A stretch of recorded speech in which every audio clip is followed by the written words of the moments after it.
আসসালামু আলাইকুম। আসার মিনি কিচেনে সকল বন্ধুদের স্বাগত জানিয়ে শুরু করছি। আজকে আমি নিয়ে এসেছি কাঁচা আম ও মাছের ডিম দিয়ে নতুন একটা রেসিপি। এতটাই সুস্বাদু হয় এই রেসিপিটি, অবশ্যই একবার বানিয়ে দেখবেন, নইলে কিন্তু আফসোস থেকে যাবে। আর গরমের দিনে দুপুরবেলা এরকম যদি একটা রেসিপি থাকে, গরম ভাতের সাথে তো আর কিছুই লাগবে না, শুধুমাত্র এই রেসিপি দিয়েই একতলা ভাত নিমেষেই খেয়ে নিতে পারবেন। তো চলুন রেসিপিটি দেখে নেওয়া যাক। আর যারা নতুন বন্ধু আমার ভিডিওটি দেখছেন, ভালো লেগে থাকলে অবশ্যই আমার চ্যানেলটিকে সাবস্ক্রাইব করে আমার পাশে থাকবেন। আজকের রেসিপির জন্য আমার যা যা লাগছে একটু দেখিয়ে দিচ্ছি। দেখুন, এখানে আমি 200 গ্রাম রুই মাছের ডিম নিয়েছি। আর মাছের ডিমটাকে খুব ভালোভাবে ধুয়ে পরিষ্কার করে নিয়েছি। এখানে আমি একটা ছোট সাইজের আমের অর্ধেকটা কেটে নিয়েছি। এইভাবে দেখুন চিরি করে খোসাটা ভালোভাবে বাদ দিয়ে ধুয়ে পরিষ্কার করে নিয়েছি। আর এখানে আমি নিয়েছি দুটো বড় সাইজের আলুগুলোকে দেখুন আমি লম্বা লম্বা করে কেটে নিয়েছি। যেভাবে আমরা আলু দিয়ে মাছ রান্না করি সেইভাবে আমি আলু আর আম কেটে নিয়েছি। এখন আমি রান্নার দিকে চলে যাব। প্রথমেই দেখুন আমি গ্যাস অন করে একটা তাওয়া বসিয়ে দিয়েছি কিছুটা পানি দিয়ে। তারপর আমি মাছের ডিমগুলোকে পানির মধ্যে দিয়ে দিচ্ছি। ডিমগুলোকে আমি হালকা করে সেদ্ধ করে নেবো তার জন্য। তারপর আমি দিয়ে দিচ্ছি হাফ চামচের মতো নুন আর হাফ চামচের মতো হলুদের গুঁড়ো দিয়ে আমি একটা চামচ দিয়ে একটু ভালোভাবে নাড়াচাড়া করে মিশিয়ে নেব নুন হলুদটাকে। আর খুব বেশি আমি ডিমগুলোকে সেদ্ধ করব না, 5 মিনিটের মতো সেদ্ধ করে নেব। নুন হলুদটা একটু ভালোভাবে মিশিয়ে নেওয়ার পর আমি ঢাকনা দিয়ে 5 মিনিটের মতো রান্না করে নেব।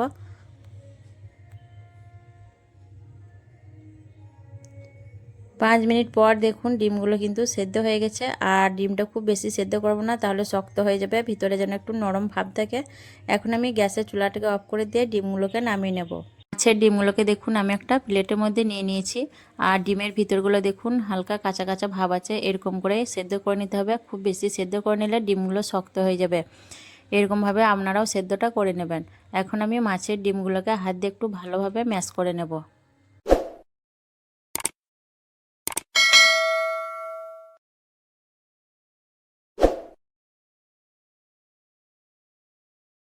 ডিমগুলোকে দেখুন আমি ভালোভাবে ম্যাশ করে নিয়েছি। আর এখানে দেখুন আমি একটা আগে থেকে আলু সেদ্ধ করে নিয়েছিলাম মিডিয়াম সাইজের, সেই আলুটাকে এখন দেখুন হাত দিয়ে খুব ভালোভাবে ম্যাশ করে নিচ্ছি। আর এই সেদ্ধ আলুটা কিন্তু অবশ্যই দিবেন, তাহলে ডিমটা যখন কোপ্তা বানাবো খুবই ভালো হবে।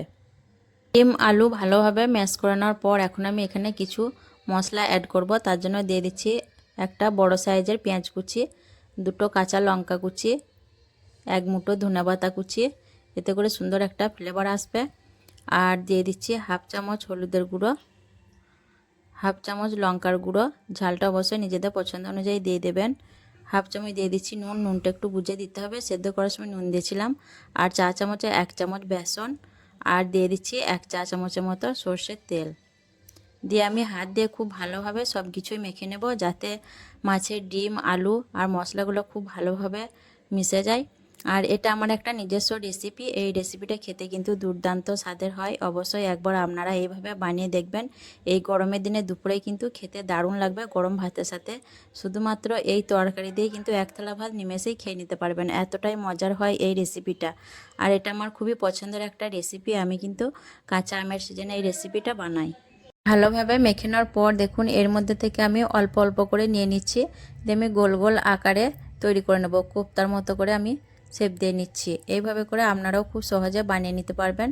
আর এটা খুব সহজ এবং সাধারণ একটা রেসিপি হলেও খেতেও কিন্তু অসাধারণ হয়। এইভাবে করে আপনারাও খুব সহজে বানিয়ে একবার দেখতে পারেন বাড়িতে। তো দেখুন এইভাবে করে আমি সবগুলোই কোপ্তা বানিয়ে নেব।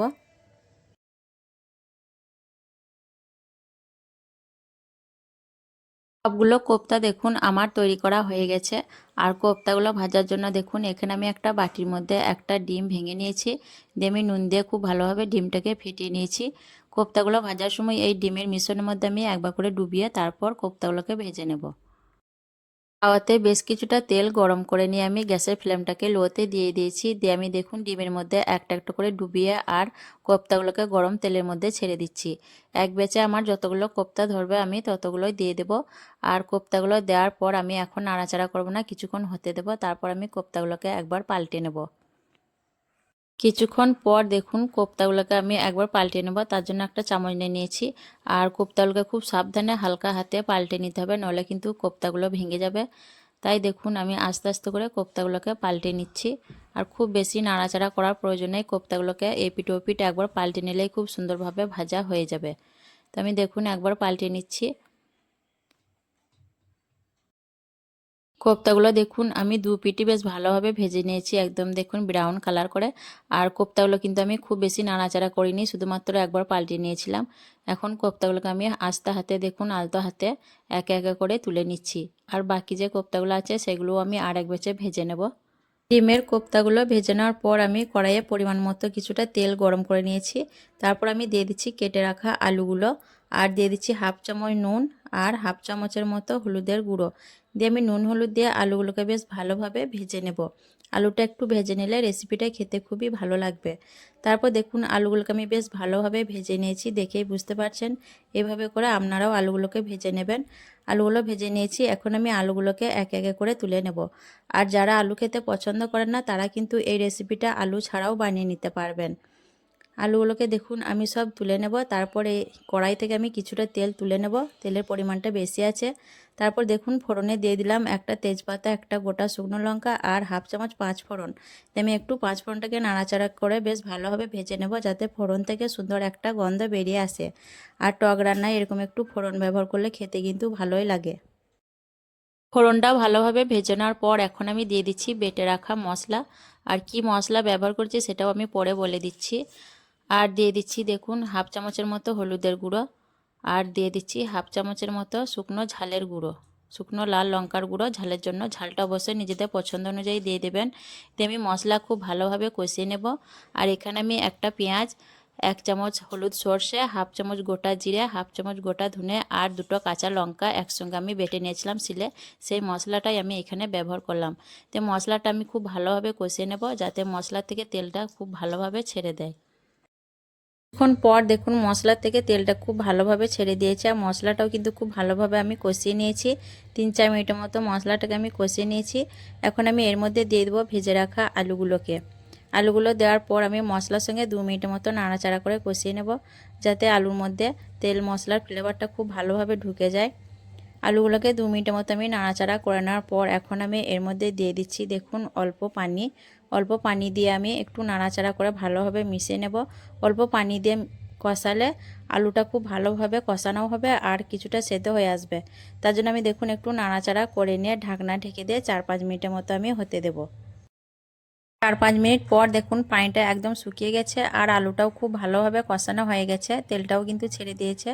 আলু মশলা খুব ভালোভাবে কষিয়ে নিয়েছি। এখন এর মধ্যে দিয়ে দেবো ঝোলের জন্য পানি।